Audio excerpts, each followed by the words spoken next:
تمہارا تہجد تک آنا بھی ایک معجزہ ہے۔ جو دعا تمہیں تہجد تک لے آئے وہ بھی ایک معجزہ ہے۔ اور پتہ ہے تہجد میں جو تم مانگو گے وہ بھی اللہ معجزے کی صورت میں سنے گا اور تم حیران رہ جاؤ گے۔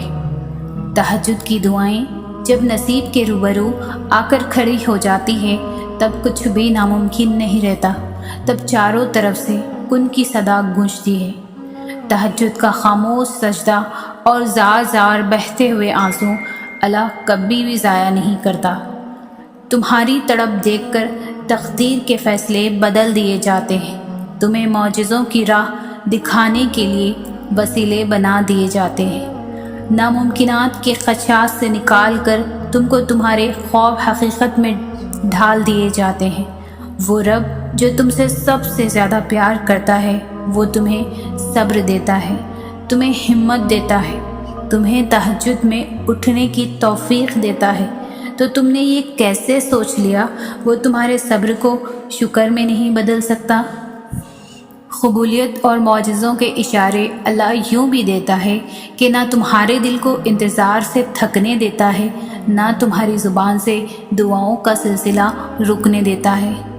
وہ دیر کر رہا ہے تو تم بھی صبر بھی تو کر سکتے ہو نا، وہ فوراً نہیں سن رہا تو تم انتظار بھی تو کر سکتے ہو نا۔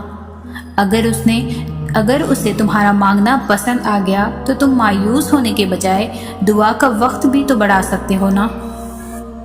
اللہ اپنی مرضی کے مطابق تمہارا نصیب لکھ چکا ہے، مگر ہو سکتا ہے تمہاری چاہ کے صفحے پہ اللہ نے یہ لکھ رکھا ہو میری بھی وہی رضا ہے جو تمہاری رضا ہو۔ تہجد نصیب والوں کو نصیب ہوتی ہے اور نصیب کو چار چاند لگانے کی طاقت رکھتی ہے۔ دعائیں قبولیت کی دلیل دینے کے لیے بنائی گئی ہیں، دعائیں ناممکن سے ممکن کے وسیلے نکالنے کے لیے بنائی گئی ہیں، دعائیں اللہ نے تمہیں کن سے نوازنے کے لیے بنائیں جو نصیب میں نہیں، دعائیں ان لاحاصل چیزوں کے لیے بنائی گئی۔ اللہ تمہارے ساتھ ہے اور وہ ہمیشہ تمہارے ساتھ رہے گا۔ وسیلے وہاں سے نہیں بن سکے جہاں سے تم نے سوچ رکھا تھا، تو یقین رکھو کہ وسیلے اب وہاں سے بنیں گے جہاں سے کوئی بھی تصور نہیں کر سکتا، اور جو تمہارے لیے ناممکن ہے وہی اللہ کے لیے ممکن ہے۔ تم بس قبولیت کا یقین رکھو، کیسے ملے گا یہ سوچنا تمہارا کام نہیں۔ جب تم ناممکن حالات کے باوجود دعا مانگنا نہیں چھوڑتے تو اللہ تمہیں معجزوں کی راہ دکھاتا ہے۔ چاہے ساری دنیا مل کر بھی تمہیں مایوسی کی طرف ڈھکیلے، تب بھی اگر تم اللہ پر کامل یقین رکھتے ہو تو اللہ تمہارے لیے غیب سے وسیلے بناتا ہے۔ اللہ کہتا ہے کوئی مانگنے والا جو مجھ سے مانگے اور میں اسے عطا کر سکوں؟ تو جان لو تہجد رب سے کن کہلوانے کی طاقت رکھتی ہے۔ اللہ جب تمہارا نصیب لکھتا ہے تو وہ اس نصیب کے آخری صفحے میں دعا کا ایک خانہ بھی رکھتا ہے اور پھر اس خانے کے اختتام میں وہ کن لکھ دیتا ہے۔ تہجد کی ایک دعا ساری زندگی بدل دیتی ہے۔ نصیب ہار جاتا ہے تہجد کی دعاؤں کے سامنے۔ اے میرے اللہ، میں تیری ہی محتاج ہوں، تجھ سے ہی مدد مانگتی ہوں، کیونکہ مجھے یقین ہے کہ تو ہی میری حاجت روائی کرے گا۔ جیسے وہ رب سجدے سے پہلے تمہیں دعا کرنا سکھاتا ہے، ویسے ہی وہ تمہارے مانگنے سے پہلے قبولیت کے وسیلے بناتا ہے۔ بار بار اسے پکارو، بار بار جھولی پھیلاؤ تاکہ وہ کن فرما کر تمہاری فرمائش پوری کر سکے۔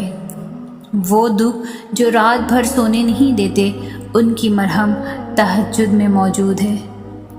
وہ محبت کس قدر پرخلوص ہوگی جسے تہجد کے سجدوں میں مانگا گیا ہوگا۔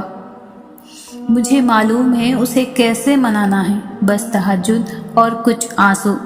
مصیبت کا مقابلہ صبر سے کرو اور نعمتوں کی حفاظت شکر سے کرو۔ ضرور قبول ہوں گی تمہاری دعائیں، یہ وعدہ ہے اللہ کا۔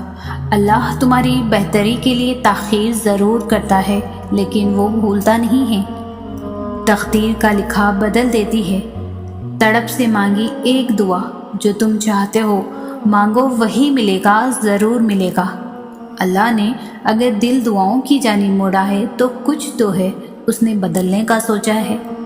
اور ایک دن جب تمہاری ساری دعائیں قبول ہو جائیں گی نا، تو تمہیں اپنے پچھلے رونے اور تڑپنے پر بہت پیار آئے گا، اور ایک روز وہ رب تمہاری دعاؤں کو ایسے قبول فرمائے گا کہ تم اپنی تقدیر پر حیران رہ جاؤ گے۔ جو دعائیں قبولیت میں وقت لے رہی ہے وہ تمہارے نصیب میں لکھی جا چکی ہے۔ قبولیت کا انداز مختلف ہے، بس اس کا، وہ یا تو دل بدل دیتا ہے یا من پسند راہ کھول دیتا ہے، وہ معاف کر دیتا ہے، وہ تھام لیتا ہے، اور تڑپتے دل سے نکلنے والی دعا کبھی بھی رد نہیں کرتا۔ وہ جن بے سکون دلوں کو سکون دینا چاہتا ہے انہی کو تو تہجد کے سجدے کرنا سکھاتا ہے۔ وہ جن کی بے چینی راتوں کو اپنی محبت سے بھرنا چاہتا ہے اس کو تو وقت تہجد اپنے سامنے بلاتا ہے۔ وہ جنہیں دنیا سے الگ کر کے اپنی آغوش میں چھپانا چاہتا ہے وہ رب انہی ٹوٹے دلوں کو ہی تو تہجد کی طلب عطا کرتا ہے۔ تہجد تو عبادت ہے سکون کی۔ رات کے پچھلے پہر جب تم دنیا سے بے خبر ہو کر، تب بھی ایک ذات ایسی ہے جو تمہارے ہر دکھ کی خبر رکھتا ہے۔ تم تو تھک کر اللہ کے سامنے اپنا بکھرا ہوا وجود رکھتے ہو نا، تو وہ رب تمہیں ایک سجدے میں ہی سمیٹ لیتا ہے۔ وہ رب بڑا رحیم ہے، وہ تب بھی تمہیں اکیلا نہیں چھوڑتا جب تم دنیا سے ہار جاتے ہو، وہ رب تب بھی اپنی رحمت میں چھپا لیتا ہے۔ تہجد کا خاموش سجدہ اور زار زار بہتے ہوئے آنسو اللہ کبھی بھی ضائع نہیں کرتا۔ تہجد کی دعائیں جب نصیب کے روبرو آ کر کھڑی ہو جاتی ہے تب کچھ بھی ناممکن نہیں رہتا۔ تب 400 کن کی صدائیں گونجتی ہے، اللہ اگر تم سے کوئی چیز لیتا ہے تو تم سوچنے لگ جاتے ہو کہ یہی نصیب ہے، اب کچھ نہیں ہو سکتا اور وہ چیز نہیں مل سکتی، مگر سوچو اللہ کے لیے تو کچھ بھی ناممکن نہیں۔ اسی سوچ کے ساتھ اسے تہجد میں مناؤ، اسے راضی کرو، وہ تو تمہاری چیز تمہارے لیے بہتر بنا کر نوازتا ہے۔ جب مشکلات حد سے زیادہ بڑھ جائیں تو معاملات اللہ کے سپرد کر دینے چاہیے۔ تمہارا بار بار اسی چیز کو مانگنا دلیل ہے کہ تمہیں وہ ملنے والی ہے۔ یقیناً اللہ نے دعا قبول کرنے کے لیے ہی تمہارے دل کا حصہ بنائی ہو۔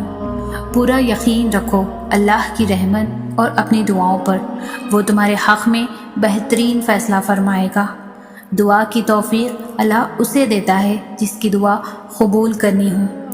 راہیں جدا ہو جانے سے مقدر جدا نہیں ہوتے، اور جو اس بات کا یقین رکھتے ہیں اللہ ان کے لیے وسیلے بنا دیتا ہے، اور جو دعا سے نہ مل سکا وہ تہجد سے تو بھی مل سکتا ہے۔ کیسے شر میں سے بھی وہ خیر نکال دیتا ہے، تم جان کر اس کا شکر ادا کرنے لگتے ہو۔